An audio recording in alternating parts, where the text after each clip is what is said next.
एक साधु ने 18 साल की एक मासूम लड़की के साथ ऐसा व्यवहार किया जिसे सुनकर किसी की भी रूह कांप जाए। ये कहानी है एक ऐसे अंधेरे रात की। एक रेगिस्तान की रातें जितनी खूबसूरत होती हैं उतनी ही डरावनी भी। दिन में जो रेत सूरज की किरणों से तपकर सोने जैसी चमकती है, वही रात के साये में ठंडी और जानलेवा हो जाती है। दूर दूर तक फैला हुआ सन्नाटा, ऐसा जैसे समय थम गया हो। हवा जब रेत के टीलों से टकराती तो ऐसा लगता मानो कोई अदृश्य शक्ति फुसफुसा रही हो। इसी अंतहीन वीरानी के बीच एक पुरानी झोपड़ी थी, जिसकी दीवारों पर समय की मार साफ दिखती थी, लेकिन उसका दरवाजा आज भी मजबूती से टिका था। उस झोपड़ी में एक साधु बाबा रहते थे। लंबी सफेद दाढ़ी, माथे पर भभूत और आंखों में ऐसी गहराई जैसे उन्होंने सदियों का ज्ञान पी लिया हो। उनके पास अपनी शांति के अलावा और कुछ न था।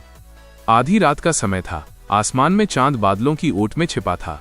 बाबा अपनी चटाई पर बैठे ध्यान लगा रहे थे, तभी सन्नाटे को चीरती हुई एक आवाज आई, दरवाजे पर दस्तक। बाबा ने आंखें खोली। रेगिस्तान में इस पहर किसी का आना सामान्य नहीं था। उन्होंने लाठी उठाई और दरवाजे के पास जाकर पूछा, कौन है बाहर?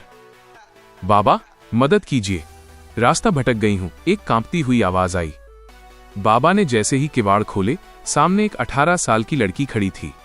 उसने गहरे लाल रंग की कुर्ती पहनी हुई थी, जो रेत और धूल से अटी पड़ी थी। उसके चेहरे पर पसीने की बूंदें और आंखों में बेइंतहा खौफ था। वो कांप रही थी, शायद ठंड से या शायद उस अकेलेपन के डर से जिसने उसे घेर रखा था। लाल कुर्ती का रंग उस अंधेरे में भी उसकी जवानी और मासूमियत को बयान कर रहा था। बाबा ने उसे भीतर बुलाया।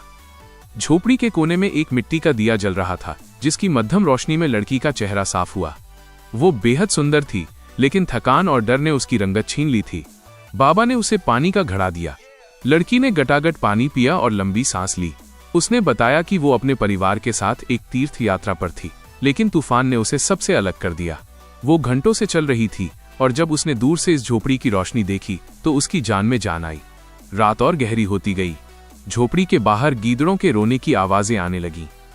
बाबा ने लड़की से कहा, बेटी, तू निडर होकर सो जा। यह झोपड़ी अब तेरा किला है। जब तक मैं यहां हूं, दुनिया की कोई ताकत तुझे छू नहीं सकती। उसने कोने में एक साफ कंबल बिछा दिया। लड़की लेट गई, लेकिन उसका मन अशांत था। वो बार बार बाबा की ओर देखती। वो 18 साल की थी, दुनिया की नजरों को समझने लगी थी। उसने सुना था कि एकांत में इंसान की नीयत डोल जाती है, लेकिन बाबा का चेहरा किसी शांत झील की तरह था। वो लम्हा जिसने सब बदल दिया। आधी रात बीत चुकी थी। लड़की गहरी नींद में सो गई। बाबा उठे और उसकी ओर बढ़े। दिए की रोशनी में उस लड़की का चेहरा और उसकी लाल कुर्ती चमक रही थी। वो अपनी जवानी की दहलीज पर थी, बिल्कुल असुरक्षित और बेखबर। बाबा ने अपनी चादर उठाई और धीरे से उसके पास आए।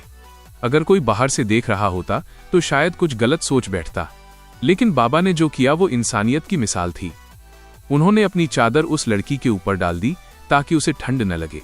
फिर उन्होंने अपनी लाठी उठाई और झोपड़ी के दरवाजे के बाहर जाकर बैठ गए।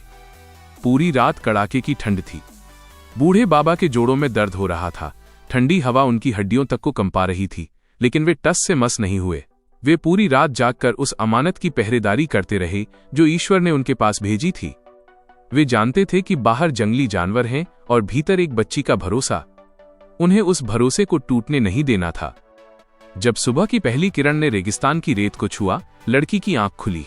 उसने देखा कि बाबा अंदर नहीं हैं। वो घबराकर बाहर आई और देखा कि बाबा दरवाजे पर टेक लगाकर बैठे हैं। उनकी आंखें लाल थीं और वे ठंड से ठिठुर रहे थे। बाबा, आप पूरी रात बाहर रहे? उसने रुआं से गले से पूछा। बाबा मुस्कुराए और बोले, बेटी, तू जवान है और मैं एक सन्यासी। मेरी साधना तब तक पूरी नहीं होती जब तक मैं अपनी नजर और नियत दोनों को पवित्र न रखूं।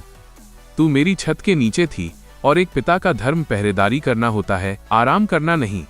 लड़की की आंखों से आंसू बह निकले। उसे अपनी शुरुआती शंका पर ग्लानि हुई। उसने बाबा के पैर छुए।